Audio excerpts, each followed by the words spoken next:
What's up, nerds? Welcome to Nintendo Pow Block. I'm one of your hosts, Corey Dirrig, and alongside me, as always, that beautiful dark chocolate man over there, Edward Varnell.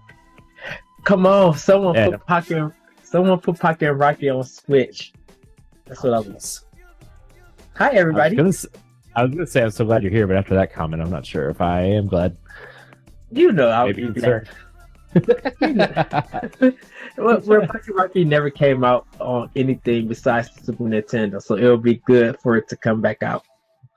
Virtual console. Oh, how you doing, Ed? I'm doing great, doing wonderful. Didn't even start my Persona 5 yet. I just got the collection and just kept everything on the box and I just saw that. put up the pictures. I saw that. It was very beautiful. I'm very jealous. I get paid tomorrow, maybe. Persona.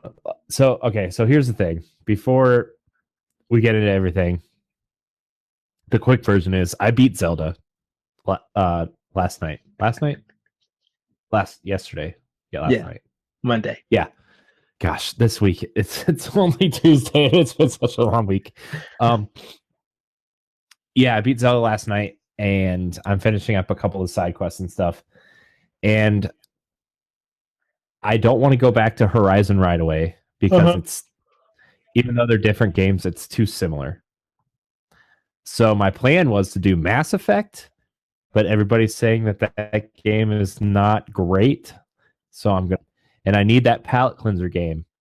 And I have a $25 off any one item at GameStop. So maybe Persona 5 might be that next game. So I don't know. We'll see. But I'm still. Go ahead, Corey. Sorry. I was going to say, I probably hold on to it. Oh well, if it expires, then yeah, go ahead and get. Well, it expires on the 15th. So. Oh, okay. Because I'm like Horizon and Zelda are, like I said, are two separate games. So I mean, because I'm still about to send both of them, and I think I decided to do like a lot of the main quests in Horizon, and then I'll just come back to whatever the small quest is later on. Yeah. So like, I need that palate cleanser game, but I'm still loving Zelda, and like I'm really working on finishing up the side quests. I guess we'll just go into what we've been playing because like I'm gonna have a little thing to say about Zelda. So I beat Zelda, and after you beat the game, it reveals your stats, like what side quests you're missing, what shrine quests you're missing. Like it doesn't tell you which ones you're missing, but it tells you how many you've done out of how many there are in the game. And you know, I know how many Korok seeds I need, so like those are the things I'm gonna be working on for a while.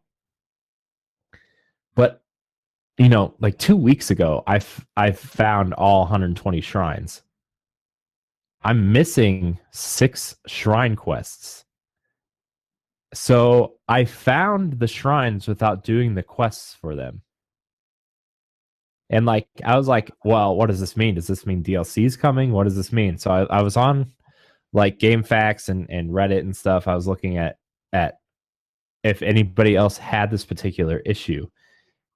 And a lot of people have this issue. They're like, yeah, we went, like, everybody hits that point where they're trying to find, like, they hit that point where they're like, okay, I just want to clean up stuff. So they look for guides, and like the shrines, people were looking for shrines, and you can find the shrines without actually doing the quests to get them. So they're saying if you find the people that give the shrine quests, if you've completed the shrine already, the quest will autocomplete right there. So I was like, I thought I broke the game or something.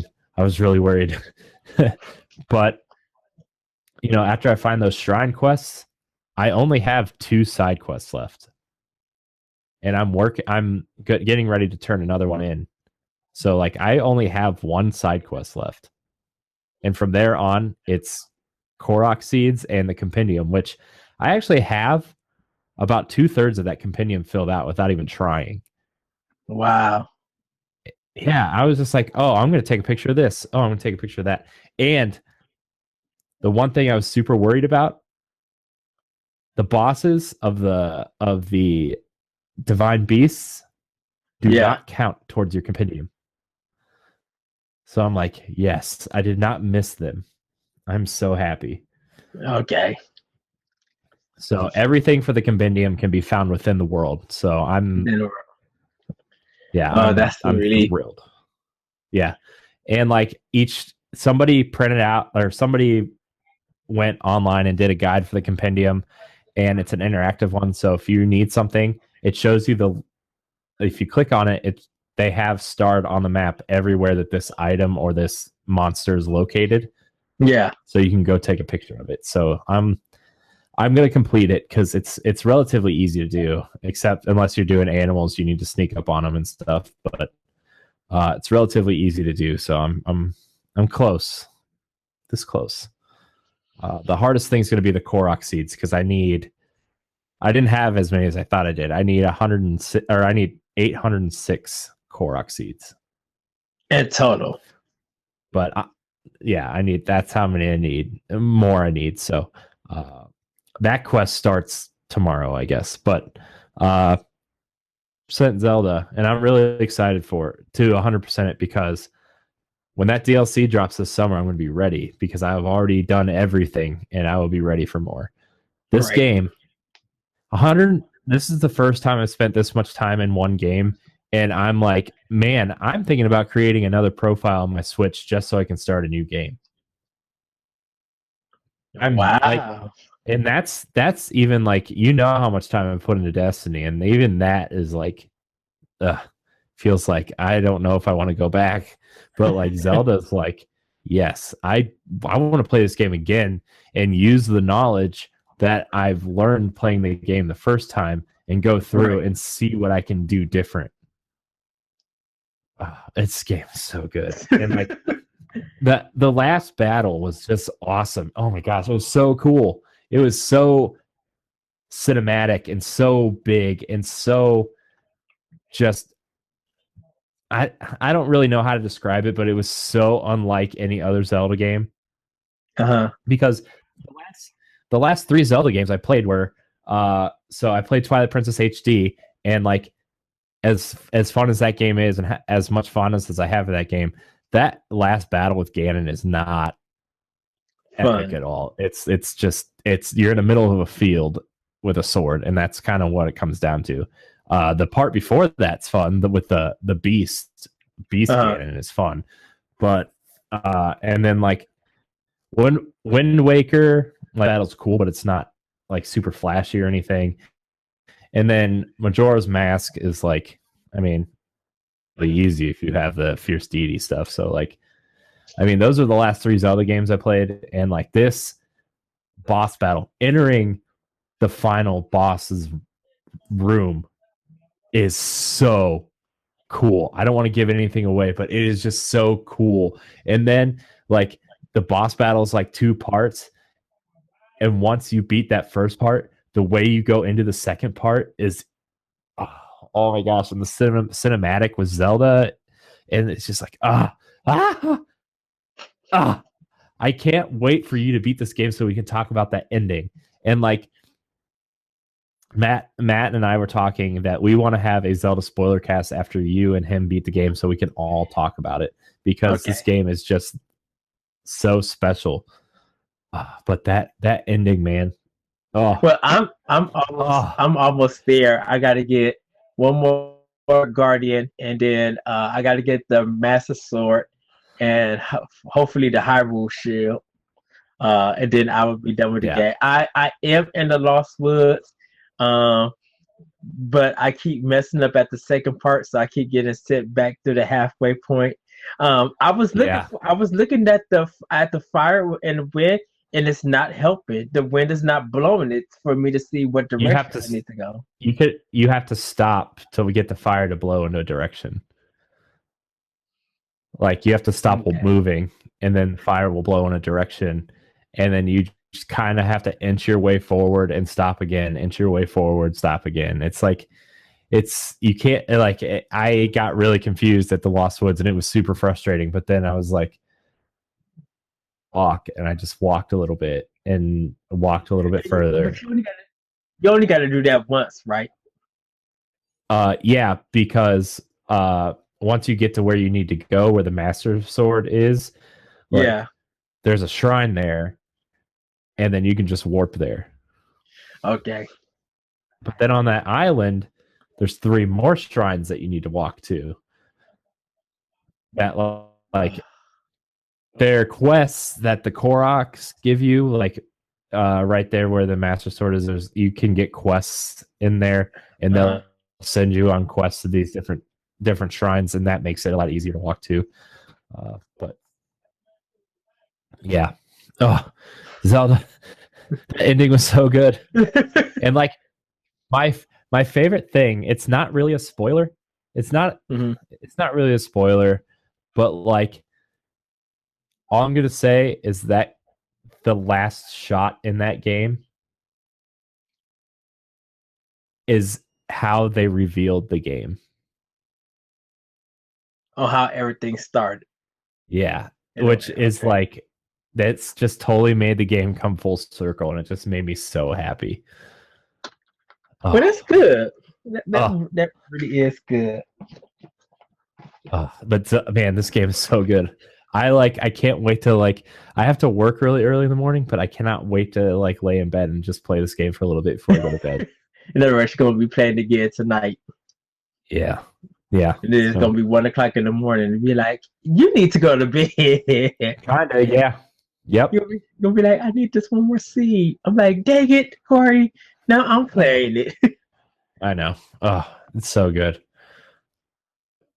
Man, I don't know what I'm gonna play next, because I've been so into this universe for a month now, and it's just I'm almost done. What do I do now? Secondary game at this point, but I don't have a game to start now. Don't you got Tokyo Mirage? Did you got Tokyo Mirage? I do. Session? I do, but the Wii U is out in the living room, and my wife uses it to watch Netflix and Amazon and stuff. So it's kind of, I can't use it yet right now. Yeah, because I know after I'm done with Horizon, because I'm getting a forced vacation. My store manager, she's giving me a vacation that I didn't plan for, but I had to use the hours up before I lose them. That's like $400 some, like $450 some that I'll be missing if I don't use it. So she's giving me that whole week of Easter off. So oh, nice. So I'll have Zelda beat by then. But Horizon, hopefully Paper Mario took a Mirage session. I'll finish up. I start on, and then I'll start on Persona 5, because once Final Fantasy 12 drops, it's on the popping. But I'll still be playing. Yeah, that comes out soon, doesn't it? Yeah. And well, a certain thing is happening at the end of the month that I can't wait, and it deals with a certain game. So that's going to be very entertaining. So nice. Yeah. So I need to look for something new to play. I see the Horizon box staring me in the face. Right. I mean, I know I say work on Horizon. If not, I do start working. I do have the last Bomberman. I mean, yeah, but I do have the Last Guardian sitting here. Oh, that one. I haven't played that yet. That'll probably only take you 2 or 3 days, depending on how much time you invest. That game is good. I forgot. I have the Last Guardian and Gravity Rush sitting here, and I really, really want to play Gravity Rush. So maybe I'll play that. That'll be a good palate cleanser, I think. Yeah, there's just shoot, dude. I got to hook up my Xbox One and update it, and so I can start playing all those other games on it. Because, I kind of The Witcher 3. I really need to start too. There's so many, which sucks. so many games right now. Right. Shoot. And there's still the games that I need to buy, like Nier, Ghost Recon, Mass Effect, Andromeda. Like I need to buy that. And then I still need to finish the Spectre of Torment campaign for Shovel Knight. I need to finish Shovel Knight. Oh, I forgot Snake Pass came out. I need to play that too. Yeah, and then Ukulele comes out next week, so I got to get that on Xbox One to play it. Yeah, I'm waiting for the Switch version of Ukulele. I'm a double dip for it on Switch. Yeah, as much as I want to play that game right now, I'm waiting. I need to wait on that. So yeah. But Zelda, I need to find a little bit more shrines. I didn't know that. I think I'm missing one more. I was missing some more towers. I'm like, I thought I had all the towers, and I did it. So I think after I do the Lost Woods, there's another section that it connects to. I think I got to get that tower. Then that one will be the last. And then I'm gonna just go ahead and get the Guardian. I do want to get all 20 hearts. If not, because I'm at 30 hearts in this game. Oh, that is right. 30 hearts because I'm at 15. I'm at the halfway point, so I got to do a couple more shrines, and then go ahead and beat it. The thing is though, like the way like the hearts and the stamina wheel play out, like I feel like that the DLC is going to have one major story dungeon thing in it, and then 12 more shrines, so you can even that all out. Because like not having a full stamina wheel is really bugging my OCD. But then I wanted all 30 hearts because if I was missing 3 hearts, that was going to mess with me. Don't tell me you got OCD now, because this game I do. Oh, well, that is this game true, I do. It is true. I mean, I usually don't, but like when it comes to Zelda, it kicks in. I just need to do everything, and if something's not right or something, man, right, it's like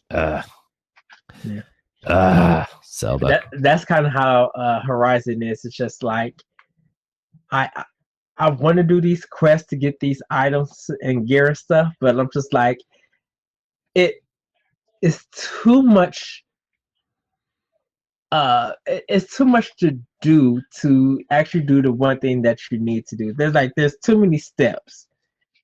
And I feel like in Zelda, you don't really have to worry about that. Like, you could take the quest and never get to it, but sometimes you might just do something and might end up doing the quest without you even noticing that you did it.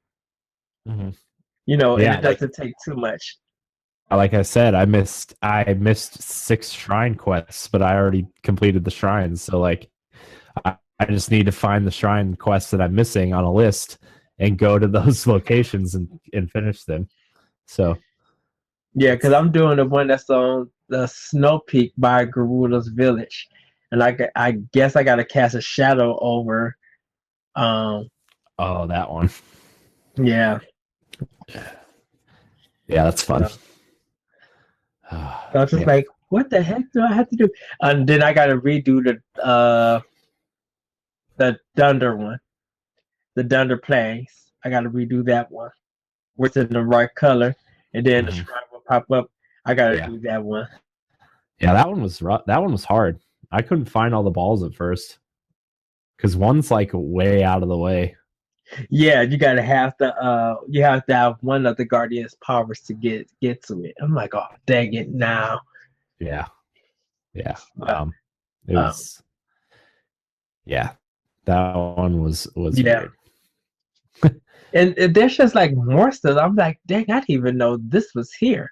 So I just gotta start working more to it.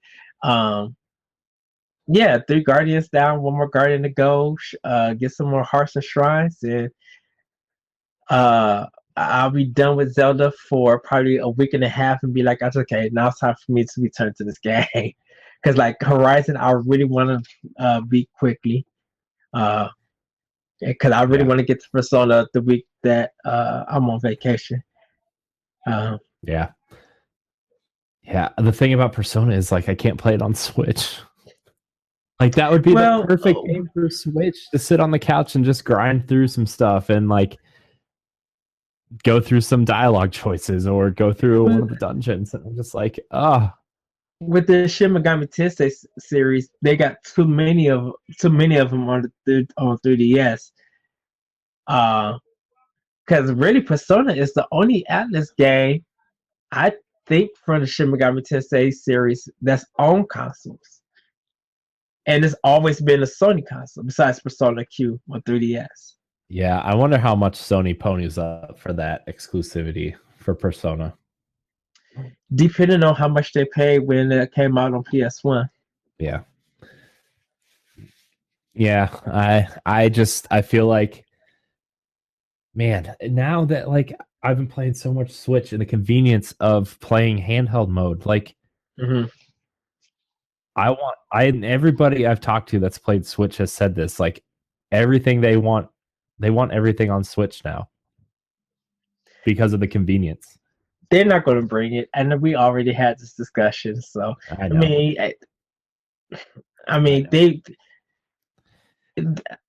it would be nice for those games to be on Switch, but they're not going to do it because they think it's underpowered. And I'll just be like, okay, so even if it is underpowered, I bet you 5 times y'all going to be trying to steal ideas for whatever Nintendo puts out, so y'all can put into y'all game to put on other systems. So, man, this console is like, it's changed everything. It's changed everything for me. And it's still selling out. It is still selling out. Yeah. And I think even if stores got flooded with a lot of Switches, I think it would still sell out. Yeah. I mean, I think it would too. Like every time it's available on Amazon or Best Buy or something, everybody's like, go get it. And every time I click on the link that somebody's posted on Facebook or Twitter or something, like it's already sold out online at least. Yeah. So, but oh,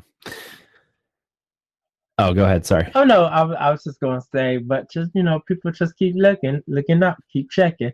Eventually, you'll get a Switch. Yeah, I mean the sales are doing phenomenal. It's already past 2 million units in a month. That's a solid launch. Like that's solid, and like they're bringing Switches out. Like it's not like the Wii situation where like maybe you get 2 or 3 in, and then you'd have to wait a month before someone else got something. Like they're coming out. It's just people want the system really bad and want to play Zelda, and like they just want to go get it. So yeah, I'm glad. I'm really glad that selling well, and I'm really glad that like Zelda's great, and that's putting out a bunch of supplementary games for it. Like I still think Shovel Knight and Binding of Isaac and Fast Racing Neo and Snipper Clips are all awesome supplementary games to Zelda, and like it's just I'm very happy. I'm very happy that Nintendo's seeing success in this thing. Right, Blaster Master Zero, World of Goo, Shovel Knight, like the games are coming, and the games that's on there people are talking about and playing. I think for right now, people who are really talking about a game will be Mass Effect Andromeda, but that's more about the problems they have with the game. But it's still Breath of the Wild talk everywhere you see it. So. Yeah, every single game that's come out this spring has gotten Zelda. Like how awesome was Horizon for 3 days until Zelda came out? Then nobody talked about Horizon. Right. And now it's a month later and everybody's still talking about Zelda. I mean, and people are talking about everybody. Horizon. Well, yeah. I mean, people are talking about Horizon, how much it sold, like 2.7 million or whatever. And that's good for a new IP. That's good for a Sony console. Yeah. But even if you have the sales, and people are still just talking about your game consistently without, which is being blown away with everything they find. That's more important than what any cell does. Because you can even look at Overwatch; it did tons of sales, but people are still talking about some of the content and everything. Now they're not talking like Breath of the Wild is, but they're just talking about this is my favorite character, and I can't wait for this DLC, and that's probably about it. Yeah, I still think like there's been a lot of things coming out recently that Blizzard is talking about putting some of its games on Switch, and it makes me really excited. And as I would really love a Diablo style game on Switch or Overwatch. I would love Overwatch on Switch because I am a big Overwatch fan, but I don't play it that much because I mean, shoot me, but I enjoy spending time with my wife, but I also enjoy my game time, and the Switch has allowed me to do both simultaneously. And like, I don't want to play Overwatch via Vita. I'm sorry, I just don't. It's terrible.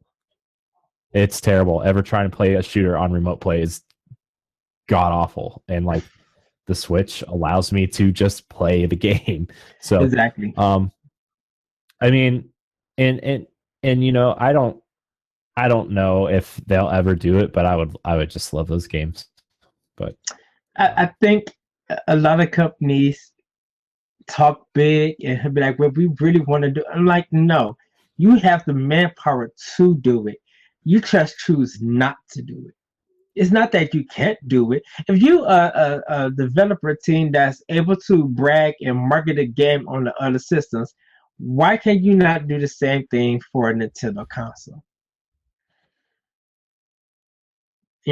Why? What's holding you back from taking time to develop a game on a Nintendo console? You have the development kit, so why can't you and your team put any kind of effort to make a game? And it don't even have to be a big, huge game. It could be a small game that plays fun. If you're a developer who could brag about PS4, Xbox One, and all the stuff could do, why can't you bring that mentality over to a Nintendo console? And like, I think the big litmus test for these companies right now, I think a lot of people are watching to see, like, because as awesome as Overwatch is, I don't know if it's as mainstream as a FIFA or Madden or an NBA 2K or Skyrim. And I honestly think that those companies like Blizzard are waiting to see if Skyrim and those sports games sell well this fall before they make any type of decision. Because there still hasn't been a big third party game on Switch. I mean, they're coming. They are surely coming. Street Fighter, Rhyme, Skyrim, all those sports games I just mentioned. Octopath Traveler. Those games are all coming. Mainstream titles. I think Blizzard and companies like Blizzard are waiting to see how well those do, and then they would put out some sort of like game of the year holiday bundle. Well, the thing with Blizzard is it's weird that Overwatch is and something that you guys would like to discuss. But if your employees are coming to your job with all the switches and all they're talking about, wouldn't that say something about how popular the system is? Like, if you're seeing it right in front of you, this is your viewpoint in front of your eyes. Your employees are coming in with switches and enjoying themselves. Why not? Why not be like, you know what? Maybe we should just get a team and do some research and development and see if a level could run on Switch. And then let's ask Nintendo, what would happen if we put out a small demo? It's not a guarantee that it's a sale or anything, but a free small demo just to see if this game could run on the system and how people will react. Yeah. I mean, that's a good idea. And also, I think that another reason, like, the big thing about Overwatch and games like that are the microtransactions, and Uh, Nintendo's eShop isn't exactly set up for that at this moment. You know, maybe they're waiting for that big eShop update to show, hey, look, we're willing to put games like Overwatch on here. Here's their microtransaction system. We're willing to support that style of microtransaction system, similar to what Xbox Live and PlayStation Network do. You want to buy your loot boxes? Here you go. It's here. You want to buy skins or do whatever? Here it is. Like, I think that Blizzard needs that sort of infrastructure set up before they can put a game on there too. So I in more terms of Blizzard, I think they're waiting for that to be put in place before they put the game out, because that would help them as a company immensely once that up. I mean, Well, yeah. Well, yeah. Like it's not that Nintendo's online infrastructure doesn't work now. It's just that, that will be a stronger people will have stronger connections. People will have the ability to buy Overwatch and the loot boxes and the things that they want to do. So that's just my opinion. They just want to bring the pay to win mentality over, in a sense. Pay to win for Overwatch? Yeah. There's no pay to win in there. It's all cosmetic stuff. Everything that you can buy from their store is cosmetic. But you can get those games within the game without having to buy nothing, correct? Yeah. Okay. Yeah, there's no like you don't buy like armor or weapons or anything. Like every character has their own unique stuff already. Everything that you buy in Overwatch is purely cosmetic. There's no pay to win, which is probably the best part of that game. So, but why don't we get into some of these topics, because there's a couple I really want to dive into, especially that mysterious Sega countdown. But we're going to end on that because we want to keep the audience engaged, because that's yeah, that's how excited I am. Cave Story Plus will have a physical release on Switch. Yes. Another physical copy. I played Cave Story a long time ago, but it's super fun, and I think it's going to be great on the Switch. Yeah, I played like every other game. I played it on the Wii, and I seen it run on PC when it first came out. But when it came to Wii, I brought the game in. It's fun. It's challenging, but it's fun. Yeah. And the good part about this is Cave Story, the physical copy, will when it comes out, will be the same price across all platforms. So I'm super happy. There's also a rumor that publisher, they also publish Binding of Isaac on Switch. They will also be publishing 1001 Spikes and Hydra. Those are two other rumored physical versions to be coming, even though they are already confirmed for download. So the more physical copies, the better. I'm all for it, especially on Switch. Yeah. I love the carts, and I love the boxes. The boxes look so cool, all lined up next to each other. Once like it's guaranteed sales for those companies, because people, even though cartridges, whatever the cost they may be, people are just like, I've been here. More people are buying physical on Nintendo systems than on any other system. Like, people could be like, oh, with Xbox One and PS4, I'll just go digital. Where everybody knows that if you don't get your physical copy, or that copy that you want for this first release of this game on the Switch, it's gonna probably be a while or a hard time getting one, and you're gonna have to pay some money to get it. Yeah. Another thing is, what was I gonna say? I had a thought and I missed it. Oh, also a rumored limited, very limited physical release from Limited Run Games of I Am Setsuna for an American Yes. physical. It's probably going to be a little more expensive just because it seems to be going that way. For Switch games, probably like $49.99 instead of $39.99 download. Oh, but people will buy it. People will buy it. But I was talking to someone in one of the Nintendo Facebook groups I'm in. They bought a physical copy of I Am Setsuna from Play Asia, I want to say. They imported it, and as long as your system is set to English and stuff, it's automatically translated the game for him.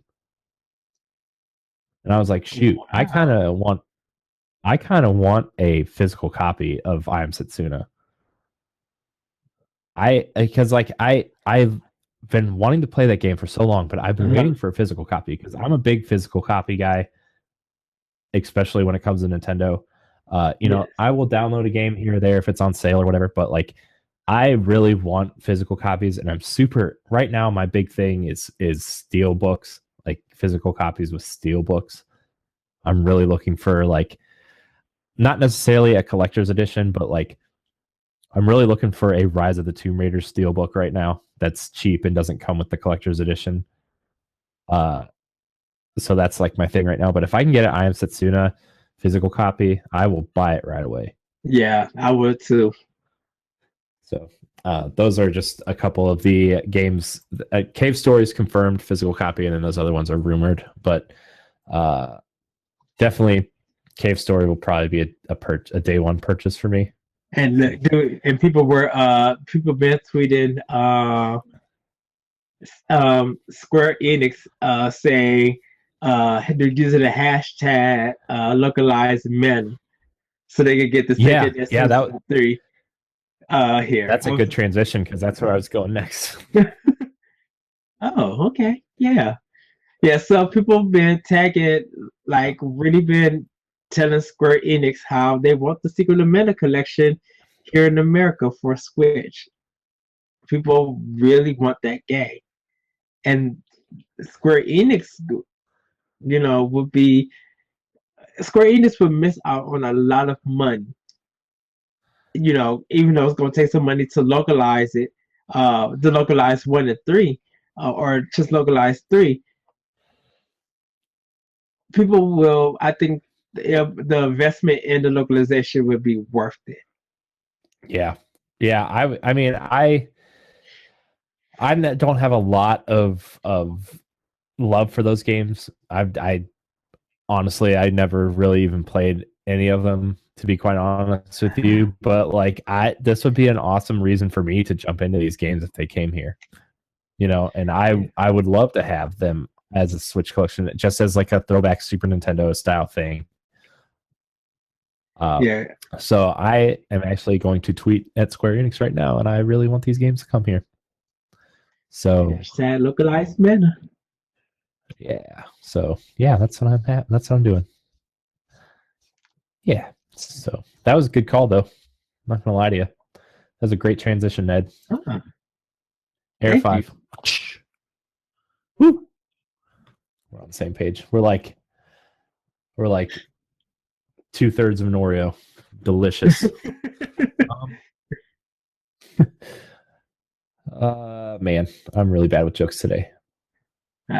But the next thing is there's a crowdfunded Switch charge battery that can lock onto the back of your Switch, supposedly. And it looks like it has HDMI out. So it would act as a second dock, sort of. Gives you it's in beta test right now. It's being kickstarted. Attaches to the back of your Switch screen and gives you approximately 10 to 15 more hours of gameplay. So some of the beta test times for this Switch charge battery for your Switch, Zelda, they got 10 hours and 40 minutes without charging. Fast RMX, they got 13 and a half hours. Shovel Knight, Dang. Shovel Knight, almost 15 hours of play. So, uh, I mean, this is definitely an interesting thing.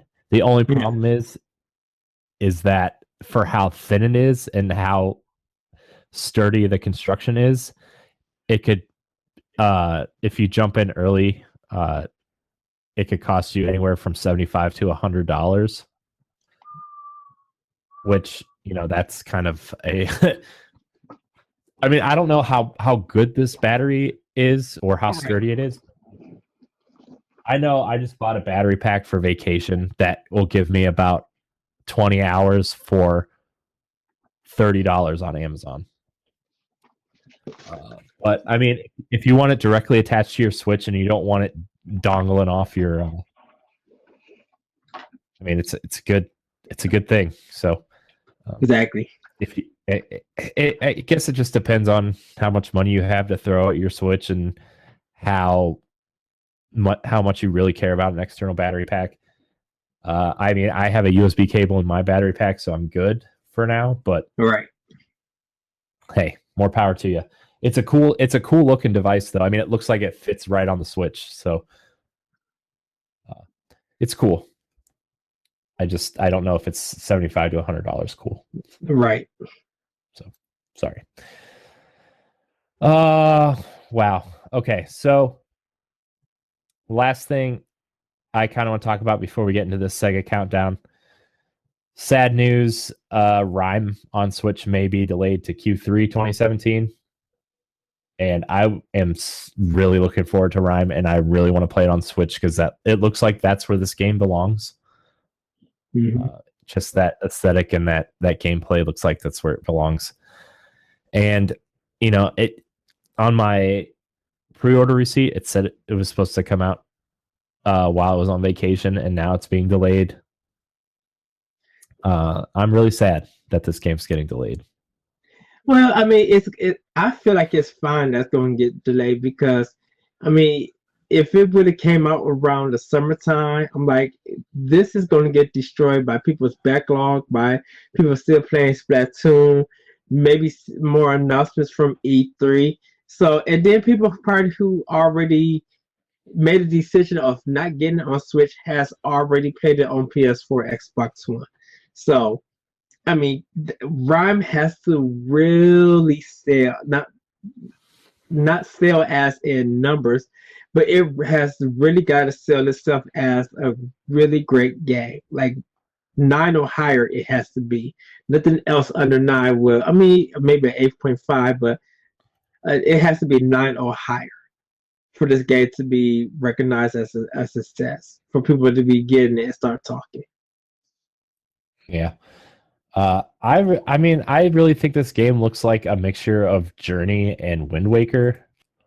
Like, I think, like, I'm watching the trailer right now, and this game looks, it just looks beautiful. Like, the way the environments look in the character design and, like, the way looks like you get to control the animals and stuff. It's just, I mean, it just looks really good. And I was actually looking to dive deep into this game. This was going to be my game after Zelda, and now it's like I don't know if it's going to be. Just so yeah. Well, but I mean, if that's what they need to make the game run better on Switch and make it, feel better while you're playing it on Switch, then you always delay a game if you don't think it's going to be good enough. Mass Effect is a great example. That should have been a game that should have been delayed, but so. Well, definitely with Rhyme, it can be released around the time Destiny 2 come out. Like that day Destiny 2 comes out, that should be the only video game coming out. Anything else is going to get troubled by the game. Yeah. Yeah. So if you're looking forward to Rhyme, delayed. Sorry.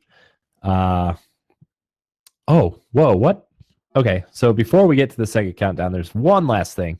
Amazon, there's an Amazon listing for a Shovel Knight art book.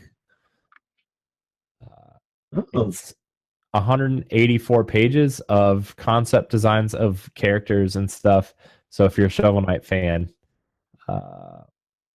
yeah, it's a 184 page hardback book, tons of art featured from the game, and stuff includes stuff that wasn't used in the game. So that's super cool.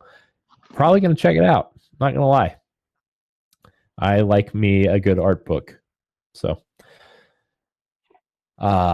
yeah. What I mean, yeah, that's it.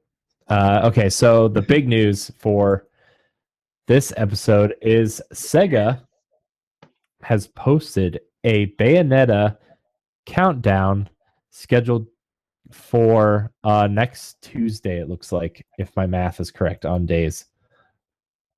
Sega and the other day when this countdown started, it was just a black image with a timer. Now in the background, it is now Bayonetta's shoe and a red like a red ribbon and some bullets. Yeah. So I'm excited. I really hope that they are announcing Bayonetta 3, and I really hope Nintendo went out of their way to make this an exclusive again. Because Bayonetta 2 was a huge get for them, and I feel like it did well there.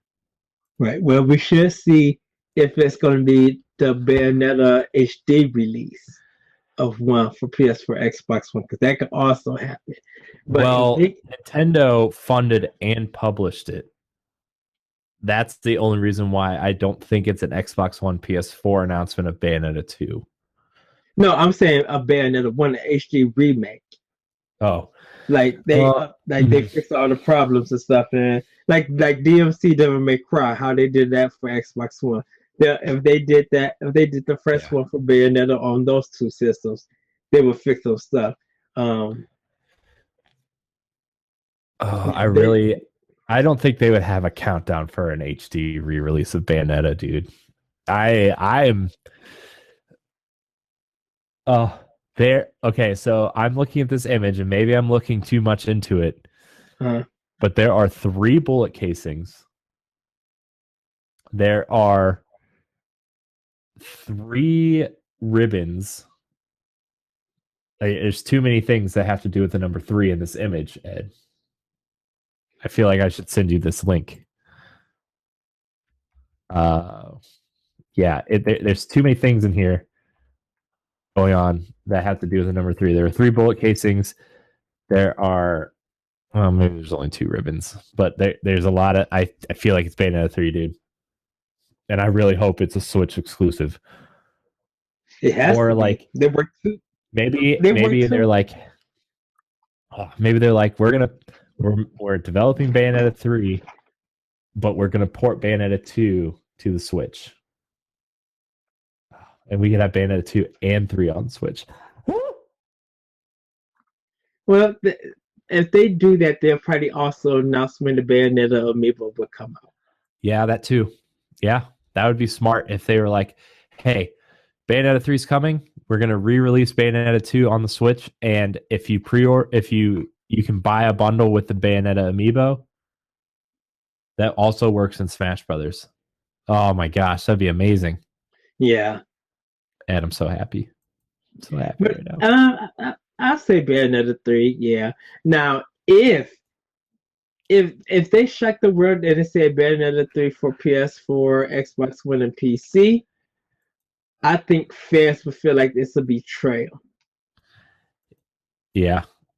I agree with you. I feel like but I feel like them doing that would really be like, that would just be a detriment to them as a company, because 2 doesn't exist on any other platform but Wii U.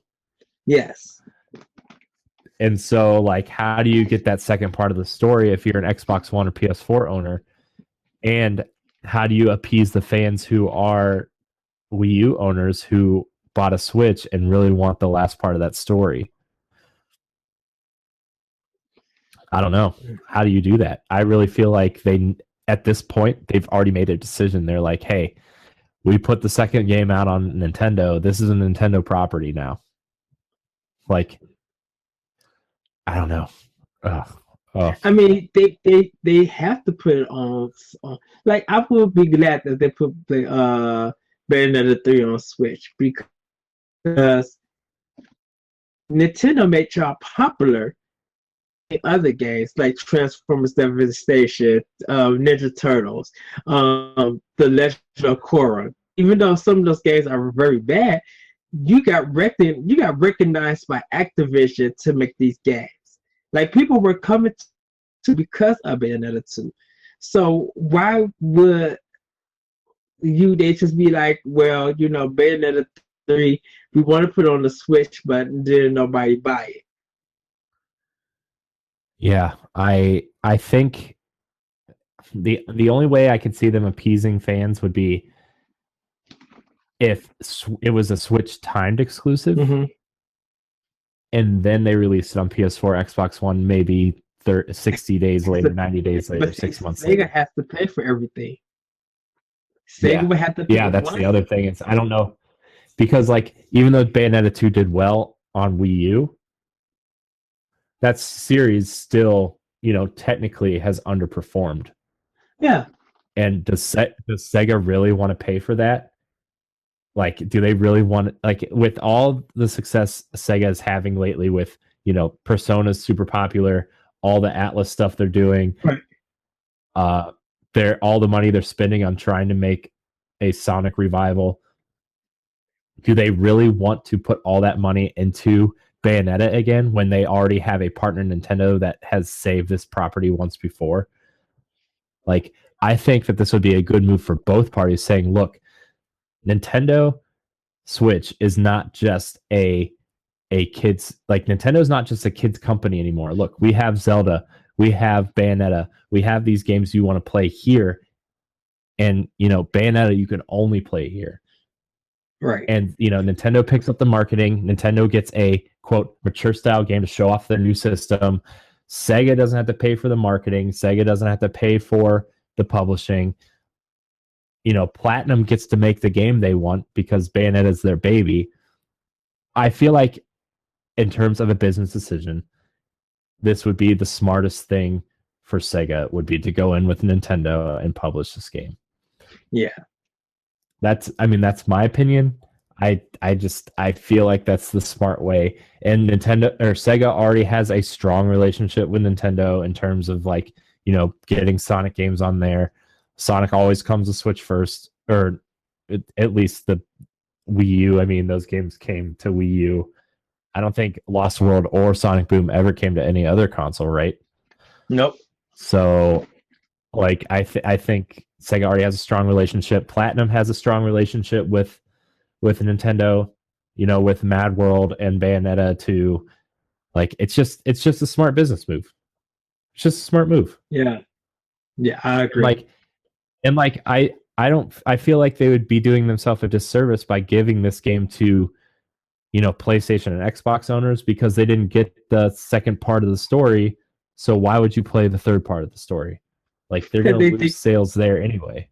Because they think that because it's a big player base or ownership of those systems, that all they need to do is just make a game, put it over, and once it hits PS4, people will buy that version because it seems that the PS4, for whatever reason, is superior to the Xbox One.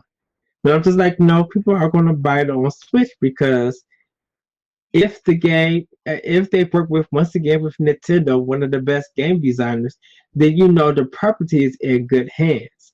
If it's not in good hands of Nintendo, don't nobody want to play that stuttering mess that people played on PS3 with the first Bayonetta. And then the superior version will be the Xbox version. People don't want to do that. Yeah. Plus, I'm looking at this in terms of, like, putting Bayonetta on. Bayonetta's going to get crushed against games like, Call of Duty's coming there, Destiny's coming there, Prey, Mass Effect, Shadow of War, like, all these games that aren't really coming to Switch. Switch needs that big third party push, and what better way to do that than get Sega on board to publish it on Switch? Because Switch has the Nintendo games, Switch has the indie games. This will be a good step into getting that third party on board with Switch. And Bayonetta is not a powerhouse third party, but is a strong, quality third party game that will get the ball rolling for other companies. So yeah, I mean, I think that's the smartest thing everybody involved can do.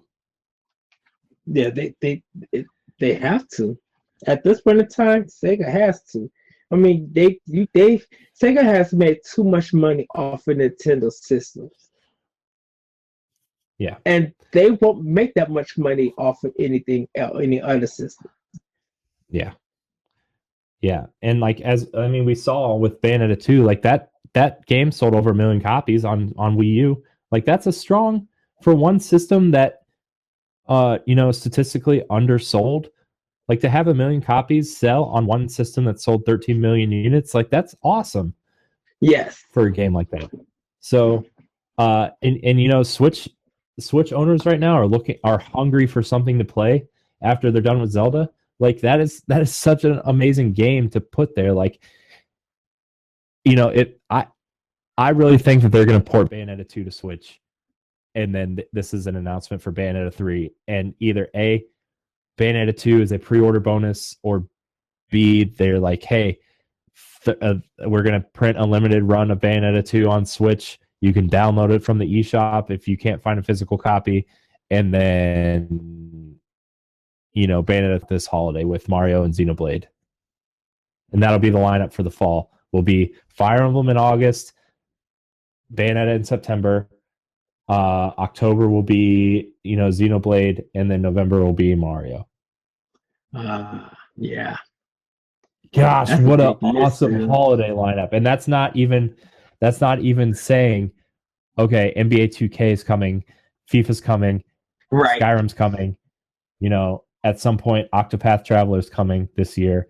All those amazing games they said were coming in 2017. Like, oh my gosh, that lineup just got so much bigger, and that's going to rival anything Sony and Microsoft do this fall. Right. Nintendo's lineup, if that's Nintendo's lineup, Fire Emblem Warriors, Skyrim, NBA 2K, Bayonetta, Xenoblade, Mario, and potentially Pokemon somewhere in there. Like that lineup is going to murder PlayStation's lineup. It is going to murder Xbox's lineup. And that's even with Scorpio coming with Crackdown 3 as some sort of launch title. Like this is going to murder Sony and Microsoft. Microsoft and Sony could not dream of a better lineup. I am so sorry. They're going to have Destiny 2.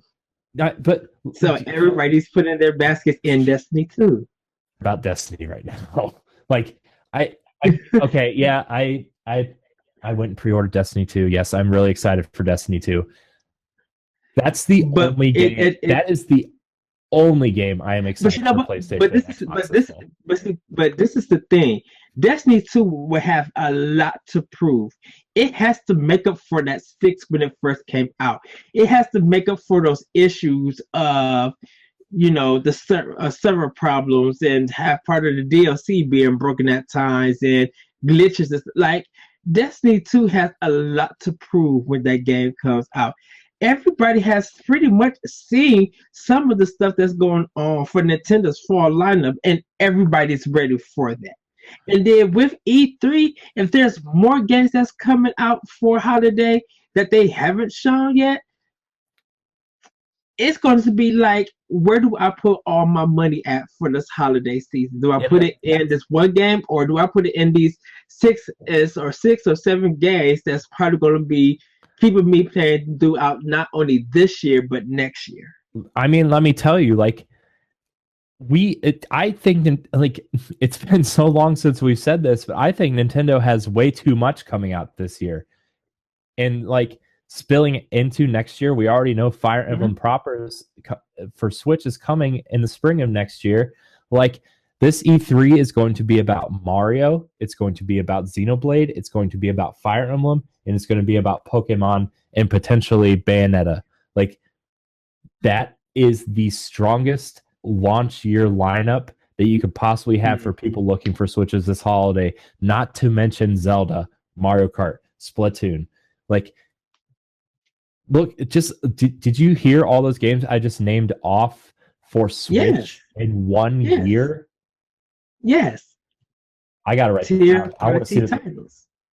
I want to see what this looks like written down. I want to see, because like when I tell people what they're going to be like, why are you excited for Switch? This is what I'm going to tell them. Next week we could be having a totally different conversation about Bayonetta and whatever this, Sega launch lineup thing or Sega timer is. And next Tuesday mark it next Tuesday when we record the show. Like I want to wait for this timer to go down because it's until we do our show, because this is the thing that's going to dominate our show next week, is that whatever this timer means and what happened, and if this is really Bayonetta coming to Switch or Bayonetta coming to something else and not Switch. Like, this timer is going to dominate the conversation next week. Yes. But before this timer goes off in this show, after I'm done, I'm going to edit the show right away as soon as we're done, even though I got to be up at 5 o'clock in the morning and it's 11. Let's see. So Nintendo Holiday 2017 for somebody who hasn't bought a Switch. Okay, so we got Zelda, right? Yes. Zelda. These are just major third party. This is not including the indies or anything. We've got Splatoon 2. Well, these are just... We got Mario. So these are Nintendo. These are first party and third party. Yeah, this is major third party and Nintendo first party games. We've got Zelda, Splatoon, Mario Kart. Hold on. Where's my list? Let's see. ARMS. ARMS. Fire Emblem Warriors. Yeah. Xenoblade. Skyrim. Mario Odyssey. Mario. Potentially Bayonetta. 2 Sonic games. Yes. And that's good. I mean, like, Sonic Mania is going to be huge. I'm so excited for Sonic Mania. It's Snipper Clips. Like, that is a strong title that's out right now that people are still playing. Bayonetta, Street Fighter 2, which, we may not be excited for that, but everybody I've talked to that wants a Switch is like, screw Street Fighter 5. I want to play Street Fighter 2. Right. So Street Fighter is another major game. I mean, do I want to? I don't know. Disgaea 5 is a third party game that's pretty cool. Puyo Puyo Tetris comes out the same week as Mario Kart. Cave Story. We just mentioned Cave Story Plus. Yeah, that'd be out. And Rye. And yeah, and okay, so NBA 2K18.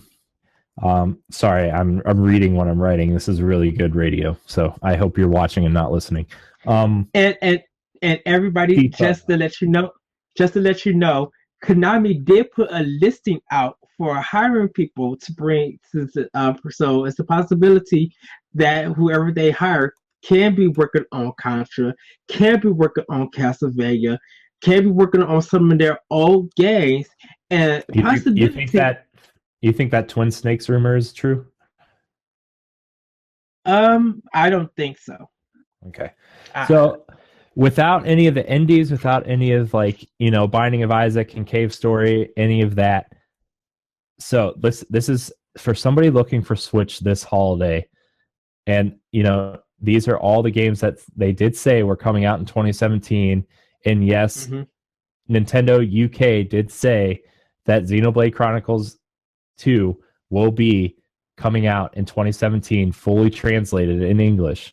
So, Zelda, Splatoon 2, Mario Kart, ARMS, Fire Emblem Warriors, Xenoblade Chronicles 2, Skyrim, Mario Odyssey, potentially Bayonetta 2 port and or Bayonetta 3, Sonic Mania, Sonic Forces, Street Fighter 2, NBA 2K18, FIFA. That's a strong list. That is a strong list. If you want to include smaller games, Shovel Knight's already out. Ukulele is coming, which is a killer title for a Nintendo system. Lego City Traveler. Lego City Undercover is out today. Right. Okay, so those are other games. Minecraft, Lego Worlds, Lego City Undercover. What was that? What was the other game I was just talking about? The Sky of 5. Like, yeah.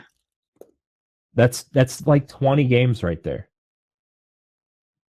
20 games. And that's not even including downloadable games like Snipper Clips, Shovel Knight, Fast RMX, Snake Pass, which, by the way, is awesome. Bomberman, which, by the way, I don't care what anybody 6.5 says, that game is fun. It's so. Why do you think Castlevania and Contra might be coming back? And they need to be on Switch when they come back. Mm-hmm. They need to. Like, and we have even like No More Heroes. Like that, we don't know what the official announcement is going to be. But if they show that at E3, it'll be like coming at the end of this year.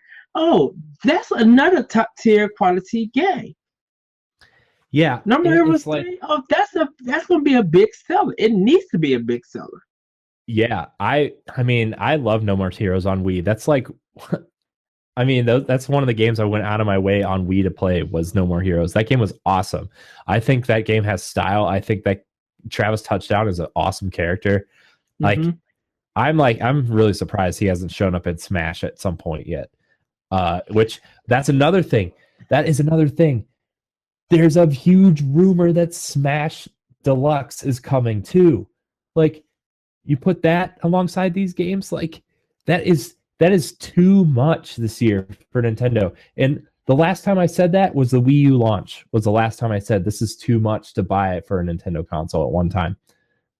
Well, I said that to 2014 because we had Hyrule Warriors, Captain Toad Treasure Tractor, Bayonetta 2. We had like a hot Nintendo game every month from September to December. Yeah, but you look at this list, we're going to have 2 or 3 Nintendo titles every month. Yes. Oh.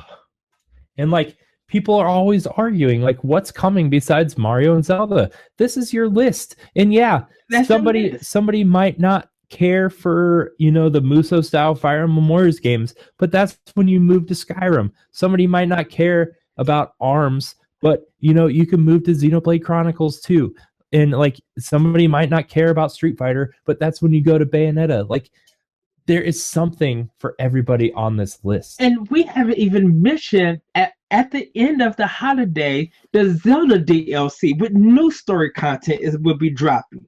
Right. If you already paid $20 for your Zelda copy, for your Zelda DLC, you're getting more Zelda. I'm like, that's crazy. Like, people, I don't know if I can play more Zelda. There's so much. But see, everybody was complaining about that DLC. Once they touch Breath of the Wild, they'd be like, okay, let me pay for this DLC. Because they knew what they were getting with this when the content is coming. Like, a whole new story mode. This is Nintendo. Party working on it now. Who knows how long that story stuff is going to be? That might be 30 extra more hours to the 200 some hours that you played to the game, trying to collect everything. You know what I just thought of that hasn't even been put on this list yet? Which one? Virtual Console. Yeah. Virtual Console. And shoot, you got Neo Geo games on that system right now. I know. Have you played the ports of Metal Slug and Metal Slug 3? No, I haven't. Oh, they're so good. They're so dumb, but they're so good. Because I own the Wii Metal Slug collection. That's why. Okay. Man, like Metal Slug is so dumb, but it's so good at the same time. It's like it's totally like rip off Contra, but like in this stupid Yes. little artistic way. It's that game is adorably violent. Turn into zombies, then your bomb is throwing up a whole bunch of blood, killing the whole screen. Yeah, gosh. I mean, I And just we haven't even mentioned the possibility of GameCube's touching that system for eShop. Because I once know. GameCube touch, it's a done. If Sega moved Dreamcast or Switch, and GameCube comes out, yeah, it literally is a done deal. Yeah, You can have yeah, Scorpio, you yeah, can have Pro, whatever you want. Of those top games that came from Dreamcast and from GameCube, come on that month, Skies of Arcadia. If that touched on a Nintendo console, it's a done deal.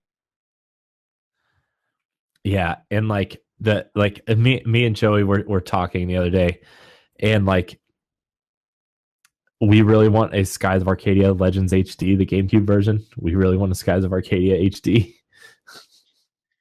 And Sega could do that, and people will buy it. Yeah, I know. People It's gonna literally be will buy. And it's gonna be so good, dude. It's just if oh, it, dude, if Ubisoft bring Beyond Good and Evil 2 to Switch, if that rumor does come true, that's good. That's a huge difference yeah, for we didn't even Nintendo. mention Monster Boy. The Monster Boy remake is getting a physical Right. copy, I hope. And you know, because like people who have deep deep love for the Master System. My cousin has deep love for the Master System. We didn't I do. mention like any of the indies like Shakedown Hawaii or Ocean Horn or Mr. Shifty. uh Mr. Shifty's gonna be awesome. Oh gosh, be so poor. I'm so sad just thinking about how empty my wallet is. So I mean, there's going to be a ton of content, a ton of games to play on Switch from I'm going to say from this summer until the end of the year. And you can't say, well, there's no games for the systems. No, there's no games that meet the games that you like to play. But there is content if you're willing to give it a try. If you want to Yeah. play something new and test your skill or get some new skills, Switch is going to be the system to have everything new, like indie, eShop, and new holiday games. Yeah. There's just I'm like if this Bayonetta announcement is something to be excited Mm-hmm. about, which regardless of whatever it is, like Bayonetta, I like that series a lot. So regardless of what that countdown's for, I'm going to get whatever this is. I'm hoping because they released that 8-bit Bayonetta on Steam for free. Yes. Like I'm hoping like it's the only thing that would really like suck is if that countdown was for like the 8-bit version coming to Switch, which I would probably play it, but like I would be so disappointed if it wasn't a full Bayonetta game, whether it's Bayonetta 2 or 3 or something. But like I will buy it regardless of what platform it comes to because I like stylized action games like DMC Yeah. and Bayonetta. I mean I love Bayonetta a lot. But Well, uh I really hope that Nintendo and Sega made a good business decision and decided to put this on Switch. Sega knows now that Bayonetta 2 has to stay on Nintendo system. If it goes to the other ones, it's not gonna. They're gonna get complaints that why the Nintendo fan are not getting Part 3. Mm-hmm. Yeah. Why did you go back to these two systems that now you have to put a higher budget into these games, and it now has to sell maybe 2 or 3 million just to get your money back. Mm-hmm. And you can't, and Platinum knows they cannot do what they did to Scalebound ever again. That cannot happen. If they're going to do Bayonetta 3, you're going to have to choose one console, and everybody wants the game on Switch. They will buy it. If you release deluxe version of Bayonetta 1 and 2 with some improvements. It's a new DLC. And then you'll not be Bayonetta 3 for Switch. People will be like, yes, now let's go and support Platinum by buying this game when it comes out. Yeah. And like the smartest thing, like even though they might have lost a little bit of money on it, the smartest thing Sega did and Platinum did was include Bayonetta 1 with that initial run of Bayonetta 2 copies. That was the smartest thing they could have done because now you can play the whole series on Nintendo consoles. Right. And now Bayonetta is pretty much associated with Nintendo because of the way they included not only the first game, the second game's an exclusive, and the costumes, the Nintendo style costumes that, you know, so that plus including her in Smash was also a super smart idea. So yes, I mean, I because my first experience with Bayonetta was on Wii U. I played Bayonetta 1 and then Bayonetta 2 was just phenomenal. Bayonetta 2 was phenomenal on Wii U. I played with the Pro Controller. It was phenomenal. And I don't care if they port Bayonetta 1 to Switch, but I would really love to have a port of Bayonetta 2 on Switch and then 3 come out next year. Right. That's what I'm looking at is like, what if this announcement is Bayonetta 2 releasing during the summer, like a $40 or $50 Bayonetta 2 upgrade to Switch? Because let's face it, a lot of people that have Switches right now didn't get a Wii U. So that's a good time for them to jump on that game. Right. Plus an announcement of Bayonetta 3 for next year, and we'll see it in a Nintendo sizzle reel at E3. Right. And people are 2018 release. Dude, and people are regretting that they didn't buy Bayonetta 2 when it had both games. People are regretting that they didn't buy it when it came out because now it's a hard thing to find, and people are now charging about almost $80 to $100 to get it. Mm-hmm. A used copy at that. Yeah, a used copy right now on Amazon is $91. That's insane. And I mean, you can buy a new copy of Bayonetta 2 for $50 on Amazon, but it's only Bayonetta 2. You are not getting Bayonetta 1 with that. If you want that, a used copy is super expensive. Right. So you're going to have to buy the digital version or on Wii U or pray for a Switch collection. Yeah. So, but yeah, this counter, I'm counting down. Let's see. Where'd it go? I lost it. Too many windows open right now. Shoot. Blah blah blah blah blah blah blah blah. Where did it go? And when you mentioned Bayonetta being a smash, remember when the Final Fantasy VII music was playing for the Smash Direct, and Final Fantasy VII Cloud showed up in Smash, and everybody lost their mind. Yeah, I mean that's another thing. Like with Cloud being in Smash, that's another thing they can announce is like that for at least that first part of the Final Fantasy VII remake could also at some point be coming to Switch because it's being made on Unreal Engine 4, not the internal engine that 15 was made on. Right. Because that studio that's developing the 7 remake episodes or whatever, like they aren't using Square Enix's internal engine. They're using Unreal, which, you know, is very easily ported to Switch.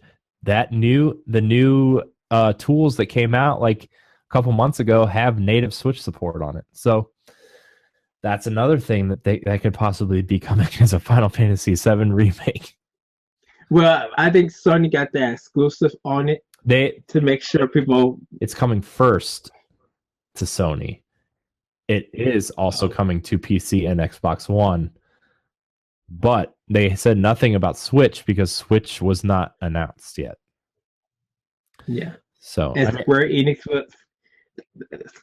as much money that Square Enix made off of that DLC of Cloud for Smash, they have. I mean, this game is going to be episodic, so put that on the Switch. I personally would say this: I don't care if it doesn't even get a physical copy down the line. If you put the game just on Switch to make it buy digitally, people would buy it. Yeah. Yeah. Because everybody gonna be like, the Final Fantasy series have returned back to the Nintendo console. Everybody wants it. Just like got Final Fantasy 13 with them. That's so well. Mm-hmm. Yeah. I mean, I don't know why like they keep skipping, but I mean like we've gotten great games from Square for Nintendo consoles now anyway. Like the Bravely Default series is amazing. Octopath Traveler looks amazing. I Am Setsuna by all accounts is really awesome, and so like I mean, I don't really care. I'm going to be quite honest with you. I haven't cared about Final Fantasy in a long time. Like the last game I truly enjoyed was 10, and the last game I enjoyed a lot enough to like make it through was 12. So like I don't really have a lot of affinity for the series. I really like 9 and 10, and those are really the only two games that I really have a lot of nostalgia for. But you know, I don't like 7. I'm one of those people that doesn't like 7. I don't really care for 13 all that much. I've never played any of the Super Nintendo ones. So like I just don't have any affinity for the series. And if we don't get it on Switch, that's fine. But I mean, if we do get a 7 remake and it does turn out to have a similar combat system to 15 and it's good, like I will pick it up for Switch because I will play that. You know, I will play an action RPG with those characters because it's not that I don't like the character designs or anything of 7. It's just by the time I got around to playing 7, I had already played 8, 9, 10, 12. And by the time I got back to 7, it felt so archaic that I just didn't want to play it. But if you update it a little bit and give me something cool to play on Switch, like I mean, I'll play it. So that's just my Final Fantasy rant for the show. I find myself ranting so much right now because like it's not only did I work a lot this morning, but I came home, I took a nap, I recorded a fireside chat with Matt, and then as soon as I got done with that, I went to the bathroom and came back to record this. So I'm sorry. I'm sorry if I sound tired, and when I get tired, I rant. So that's it. Dude, I still got to finish my Whopper apple pie. What? Like, yes, I had a, and I gotta get something to drink. I'm thirsty. I drunk my chocolate milkshake, and I'm like, I'm thirsty again. So okay, so this Bayonetta countdown, back to Bayonetta. Next Tuesday at noon, this counter will be done. Okay. So well, it'll be 11. It'll be 11 your time. So noon, our time. So we might not record Monday. We'll probably record Tuesday after this. Tuesday night. I work I work that morning. Okay. So it'll probably be right after that I get off. So I mean, or whenever we're free. But well, that Monday is my birthday. So. Well, happy birthday, Edward. You. Even though I'll talk to you next week and you will. Day. We'll probably talk to each other after this podcast. I know, probably. I'll probably be laying in bed trying to not sleep, and we'll just be messaging each other back and forth. Right. But I mean, that's kind of it. I'm excited for all this. Because like just the potential for what's coming to Switch this year is too much, and that excites as a huge Nintendo fan. That excites me. As someone who doesn't make a ton of money, and whatever money I do have goes towards life responsibilities and like we're, I don't know if I want to say this on air or not, but we're planning on moving and talking about kids and stuff, so we're putting money away for that. And like I don't have a lot of money to spend on games, but the ones I do spend on, like everything that's coming out this fall for the other two platforms, the only one I have pre-ordered is Destiny, and that's probably the only game I'm going to get for those platforms, unless Shadow of the Tomb Raider is finally revealed at E3. Then I'll buy that. But in terms of like Switch stuff, this is a long list of excitement. And definitely for me working in retail, I'm going to get phone calls. I'm gonna have people come in every day to see how many copies we have. And those are going to probably be the games of the holiday season that's going to sell. Besides NHL and maybe Destiny if it runs right. Yeah. I mean Destiny 2 is not coming to Switch, but I mean I could see all the major sports games coming to Switch this year, which I will buy them all because A, I like sports, and B, I want more sports games next year. So I will be buying Madden and 2K at least. You know, I'm not the biggest FIFA fan, but I would like to have a FIFA game for Switch. Like I used to buy Madden and NBA every year until like I just didn't have a lot of time for games, and I would buy FIFA like once every 2 or 3 years.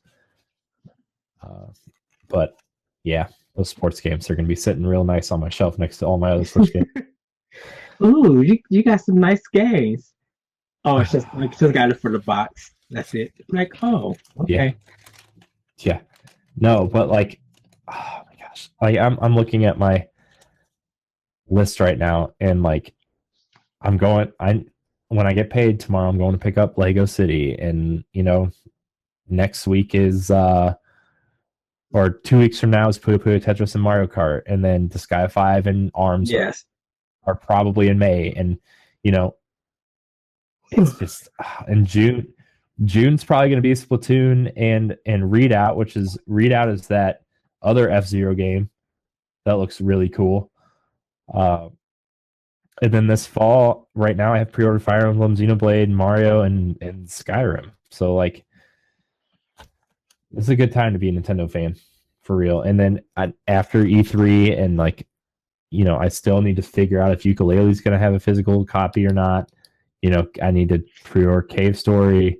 Like, it's exciting. I'm so excited right now. Dude, I like when I get my Switch, it's just like, okay, now I know that the rest of the games that I'm buying for the year is going to pretty much be Switch, because like I don't even know what I'm getting for PS4. Like all the games that I want for PS4 are already out. Mm-hmm.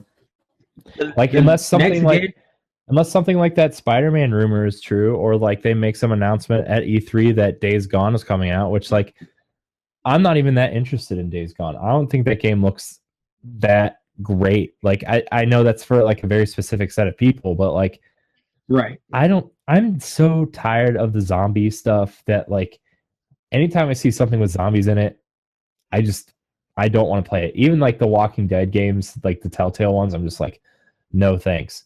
Oh, by the way, speaking of Telltale, there's the rumor in a couple weeks they're going to make the announcement that, you know, the Telltale games are coming to Switch. Like Guardians of the Galaxy and Batman or something are coming to Switch at some point. Yeah, they need to. And that would be amazing. That would be such an amazing place to play those games, especially if you're on a plane and you don't really feel like playing a game, but you're interested in like having that interactive like TV episode experience on a plane or something.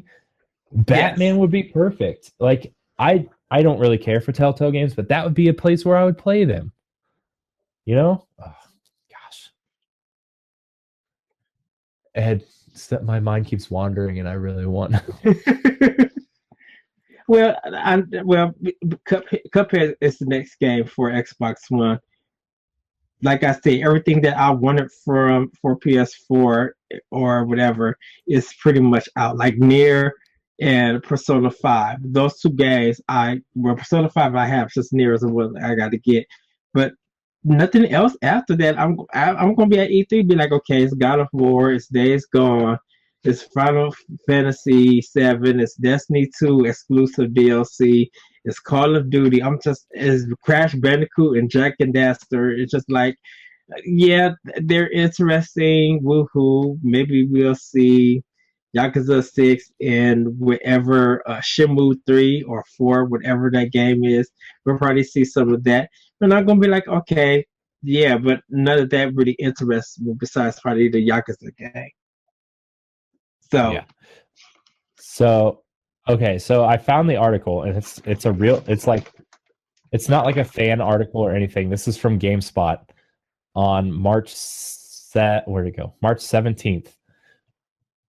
Nintendo Switch versions of Telltale's Batman and Guardians of the Galaxy have been potentially leaked. Multiple retailers, including Best Buy, Target, and GameStop, all have listed Switch versions of the two episodic games, despite no official announcement from Telltale. Later in the story, update. When asked for comment, a representative from Telltale reiterated to GameSpot that Guardians of the Galaxy is slated to premiere digitally in 2017 on all consoles, PC, and mobile devices, but did not comment on the possibility of Telltale's Batman coming to Switch, which leaves us to believe that Guardians of the Galaxy will at some point be coming to Nintendo's handheld hybrid console. I mean, that's about as official as they can get. So, like, right, I mean, I'm not going to get Guardians until they put out the retail copies, like the retail version. yeah. But like, this is gonna be another rant. So hold on to your pants. I'm kind of over the superhero stuff too. But stuff like Deadpool and Guardians of the Galaxy and stuff like that has enough action and enough comedy in it that will it just changes the perception of those genres so much that I'm super interested in this Guardians of the Galaxy Telltale game, and it's the first time I've been interested in a Telltale game since The Wolf Among Us. Yes. And I really, really hope this comes to Switch. And I would play the Batman one too if it came to Switch. I would buy it because I would like the Telltale games to come to Switch eventually. So or even do season 2 of Batman. Yeah. Plus, well, I would play the Batman one just because I've heard so many good things at how it plays with the Batman canon. Yeah. Who was I talking to? It wasn't Kyle. I forget who it was. Shout out to Kyle, by the way. We miss you. Was it me? No, it wasn't you. It was someone I was working with, and they compared how not to compare it to this, but they said that the way Telltale handled Batman canon is so much like the way Christopher Nolan changed Batman's canon. Like the way they played with characters and your expectations of the characters and how they defied your expectations. So that's what excites me about these Batman games, because I like Christopher Nolan's Batman movies. I don't love them, but I like them enough. They're superhero movies that I can tolerate and watch. So I really want to experience the Batman one. But everything since November has been a wait and see to see if it comes to Switch. And that's one of the ones I held off on. Fingers crossed. And Guardians looks good too. So sorry, another rant. I'm sorry. I talk too much. Stop me, Ed. No. Make me stop. No. That's good. That's excitement that the Nintendo community needs. The show that, we want these games. We need these games to play because we're willing as consumers and as gamers ready to shell out this money to enjoy the content that these developers and publishers bring to us. Yeah. So I don't know if we want to talk about anything else, but that's kind of all the big news and topics. The Bayonetta thing is huge, and some of these games that are coming to Switch is big news. So Yeah. plenty of stuff to be excited for Switch. And like, I mean, this is like the second time we've gone over this huge list of Switch games coming this year for people who are excited. And like, it was kind of spawned by the Bayonetta thing, but like, there's still a lot to be excited for this system. And Bayonetta is just another cake on top of the cake that Nintendo's giving us. Right. I mean, I was going to say like sprinkles on the cake, but it's Wow. literally another cake on top of a cake. So yeah, I want more Bayonetta, and it's like the chocolate. I have to play on Switch. I know. I have to play this game on Switch. Like, it's like Bayonetta's like the chocolate cake with the chocolate icing on top of the red velvet cake that is the Switch and Zelda. Like, that's what it is. That's what it is for me. And like, don't tease me with that chocolate. That's gonna be a meme that goes around now. See, it's gonna be a picture of your face that says, "Don't tease me with that chocolate." Yes. Is that? Yes. Well, what do you say we wrap up this episode and come back on Thursday and record another? Well, there'll be more announcements because there is a party game that got announced for Wii U, but not Wii U, for Switch, that I just looked at. So we can probably talk about that Thursday, and hopefully I will be done with Zelda, and we could talk about that. Yeah, so we could spoil the ending. So that's like a pre-episode warning. And if you do beat it by then, and we do have that conversation, we will preface it with a full spoiler warning. So I do want to talk about the ending because I absolutely adored the ending. Like, not I'm talking about the stuff that happens after you beat Ganon. Like, that whole scene I want to talk about. That whole couple of scenes afterwards I really want to talk about. Because like the character's personality in those scenes really comes out, and I really just want to talk about it. So please beat it so I have someone to talk about it. I will be working on it. Like, even though like this game is like a month out, like it's still like tiptoeing around spoilers for people. Oh, it's just okay. Yes. Yes. Ed, where on the internet can we find you? You guys can find me on Twitter at @ThatVersualCode. You can hear my podcast, Optional Opinion, at SoundCloud, iTunes, Google Play, and other podcast apps, and the Anomalous Radio Network.podbean.com. And you can hear my other podcast, World 101, at Shout Engine, iTunes, Google Play, and SoundCloud, and other podcast apps. You guys can find me there. If you still have a Wii U, Optional Opinion is my friend, kind of name. Once I get my Switch, I will be posting it there. If you guys want to hit me up in the NGR Radio Facebook page, and to get my 3DS friend code, you can also do that too. I'll be putting it out there for you guys to check out. So we can play Smash online and have fun. Yeah. All right. Well, you can find me at Corey Hudson in HD on Twitter, Corey in HD on Instagram. You can find all of our content on our YouTube page. Just search NGR Radio or on ngrradio.com. Join our Facebook group, facebook.com/groups/NGR Radio Podcast. You can find us on Twitter at NGR Radio Podcast. You can find Pow Block usually every Tuesday, but we're late this week. I'm sorry. And most Fridays. Got to get back on that schedule. I'm sorry. Well, last week we did a 2-hour show, so that other hour made up for Friday. Yeah, that's true.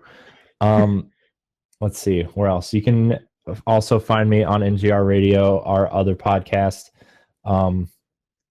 Ed, we were just talking about you on there tonight. We need to get you back on that show Yes. more frequently, as well as get Matt on this show more frequently.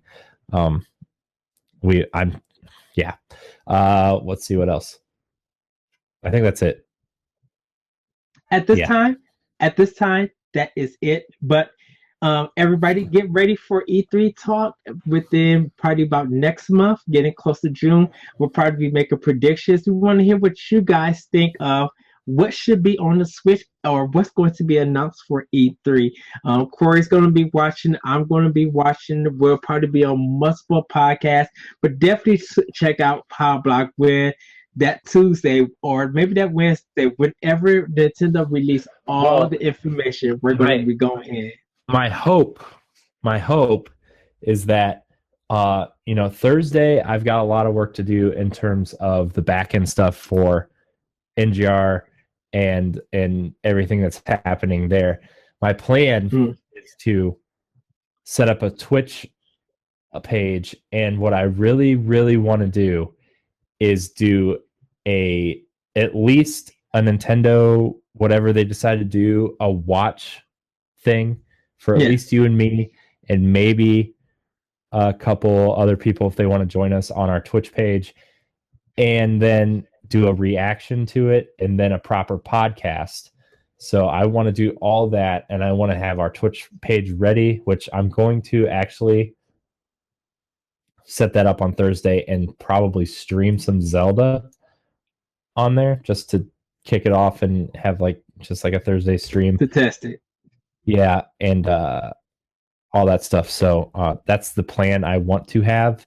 So I don't know, maybe Friday we can do E3 predictions, or next week's Tuesday episode. But I really want to do that soon. You know what? We should wait till the Bayonetta thing. Yes. Sorry, we should wait for that. Yes, because there'll probably be because there's probably going to be new info after the Bayonetta comes out that we're probably going to be discussing. But people are just ready to get it geared up for Scorpio announcements, and people are probably gearing up for what Sony's going to be talking, what games they're going to be talking about, because like God of War will be their big game. But for Nintendo, we don't know. A lot of indie companies are making announcements for games coming, so maybe they will show at E3. We don't know. With Nintendo, who knows what will happen? I would say this: and I still stand by this, if they announce for Virtual Console Mother 3, what if that's what they launch Virtual Console with, is Mother 3? Oh, shoot. Like they're like, hey, guess what we're launching Virtual Console with? We're launching it with these 5 GameCube games, these Super Nintendo games, and you can now buy Mother 3 for the first time.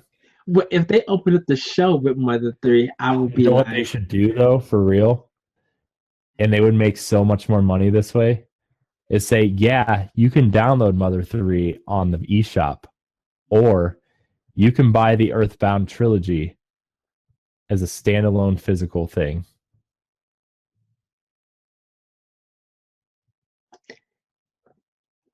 I broke it. Get close to the screen. Get close to the screen. No, I'm scared. I don't know if you're going to kiss me or slap me. Get close to the scrreen. I don't know. Come on. I can't. My desk is in the way. This is as close as I get.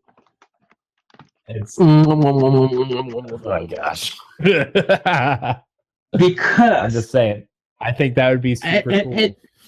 I would tell you right now, I would not, Corey, on Twitch, I would leave right now, and during that Twitch stream, I would leave and go to the nearest GameStop and be like, I need to pre-order this now, because I might do that too. Because literally, if that happens, and if they be like for $70. You could get all 3 games physical release. I think it'd be 40. I think you sell. I think just because of the cost of the carts, like you would sell the physical. You would sell the physical for like $40 or $50, but you would get a cool. Remember, like the cool box Earthbound came in with like the strategy guide and stuff. Yes. What if it came with like a mini manual inside, and had like a lot of cool art. The way that like, did you see the bind? But did they you had see the Binding of Isaac like Zelda style pamphlet that it came with? Yes. What if they Yes. did that for Earthbound, but did it in the style of this old strategy guide and put it in the physical copy? And that was the only way you could get that was with the physical copy. Well, that's why I said $70, like a collector's edition for that. Because Nintendo wouldn't charge no $100. The thing about it is everybody would be trying to get that pre-order. Yeah. And because it's only gonna be like 5-minute drive for me, I'd be like, bye. Yeah. I'll make sure that I put $10 down. Yeah, it's literally I don't know, probably like a 5-minute drive for me as well. It's my closest one. So yeah. Wow. We just made a giant E3 prediction. That was awesome. See, crap! Then we have to wait because I'm ready just to kill E3 with that. We have to wait next Tuesday to make predictions. We're going to talk Bayonetta, and then we're going to talk E3 predictions. Next week's going to be a huge week for Pow Block, and we need to be ready for it. So, store your excitement. Open something. Put your excitement inside. Close it up, and then next Tuesday, we can open it back up and let it out. Okay. But yeah, I think we did all of our plugs. So yeah, that was our little mini rant. So thank you so much for watching, and we will see you later this week. Bye, everybody. Woo-hoo!